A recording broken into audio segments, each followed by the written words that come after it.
Perkenalkan, nama saya Nadir Isda, PP atau NIM 24.136000081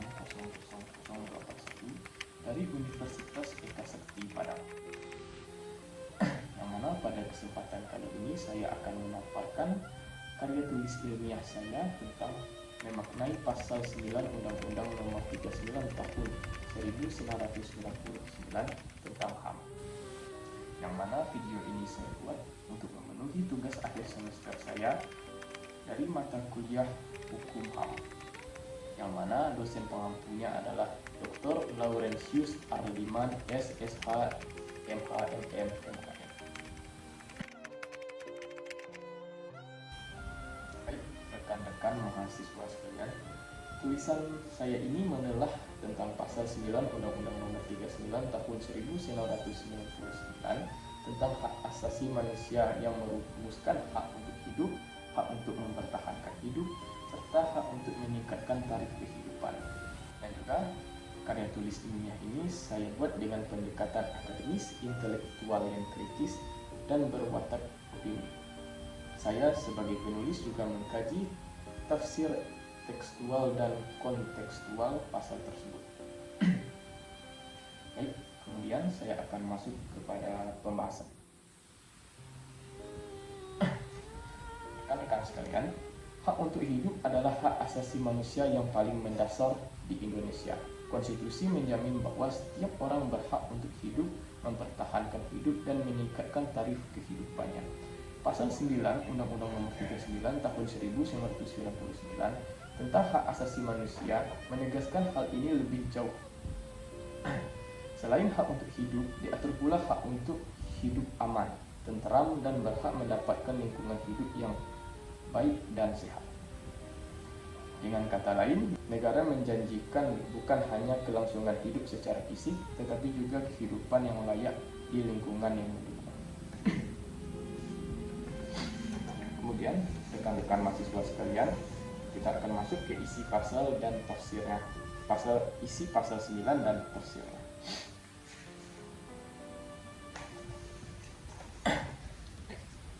Menurut teks pasal 9, hak untuk hidup mencakup 3 aspek pokok utama, yaitu 1. Setiap orang berhak untuk hidup, mempertahankan hidup, dan meningkatkan taraf kehidupan.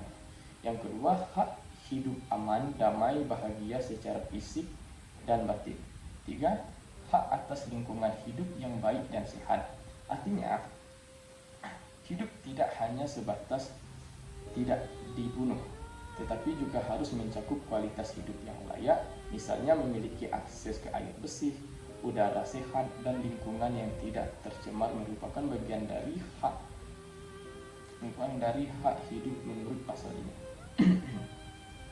Komnas HAM menegaskan bahwa kerusakan lingkungan sama saja merampas hak hidup warga negara karena pasal 9 secara eksplisit mencantumkan lingkungan yang baik dan sehat sebagaimana dari hak untuk hidup.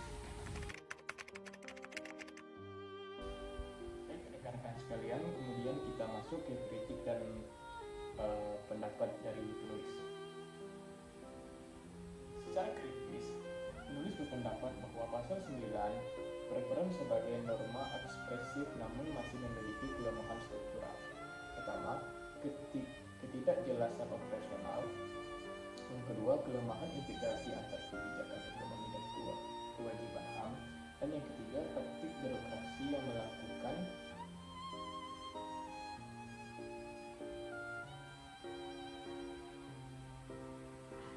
Baik, rekan-rekan sekalian, kemudian kita masuk ke kritik dari penulis. Secara kritis, penulis berpendapat bahwa pasal 9 berperan sebagai norma ekspresif, namun masih memiliki kelemahan struktural. Yang pertama, ketidakjelasan operasional. Yang kedua, lemahnya integrasi antara kebijakan ekonomi dan kewajiban HAM. Yang ketiga, praktik birokrasi yang melakukan remit terhadap proyek pembangunan tanpa mekanisme konsultasi yang bermakna dengan komunitas terdampak. Kritik ini bukan penolakan terhadap ekstensi hak, melainkan pendorongan untuk transformatif agar pasal 9 tidak hanya menjadi deklarasi moral, melainkan pendukung operasional bagi legislator dan pembuat kebijakan. Kemudian yang kedua, rekan-rekan sekalian,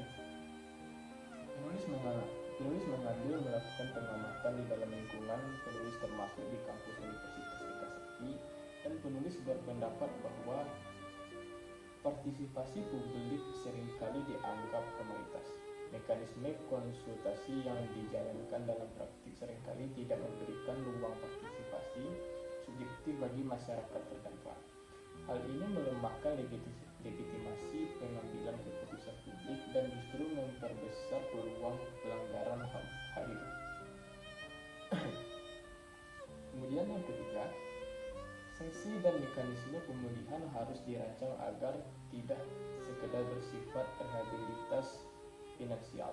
Pemulihan hak hidup seringkali menuntut pengambilan akses terhadap lahan, pemulihan mata pencarian, dan jaminan layanan dasar. Untuk bentuk pemulihan yang menuntut tindakan struktural bukan hanya kompensasi moneter.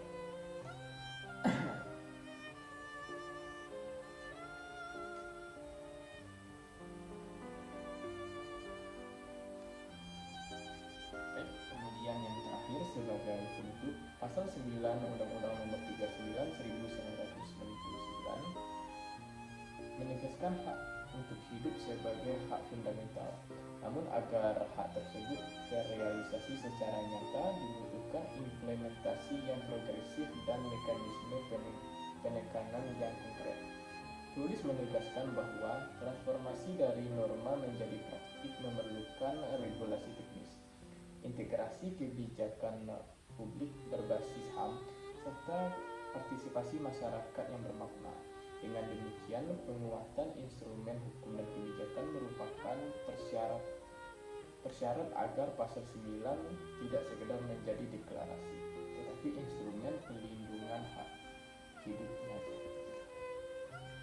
Sekian dari saya, rekan-rekan sekalian. Terima kasih telah mendengarkan dari awal sampai akhir. Saya tutup dengan Assalamualaikum warahmatullahi wabarakatuh.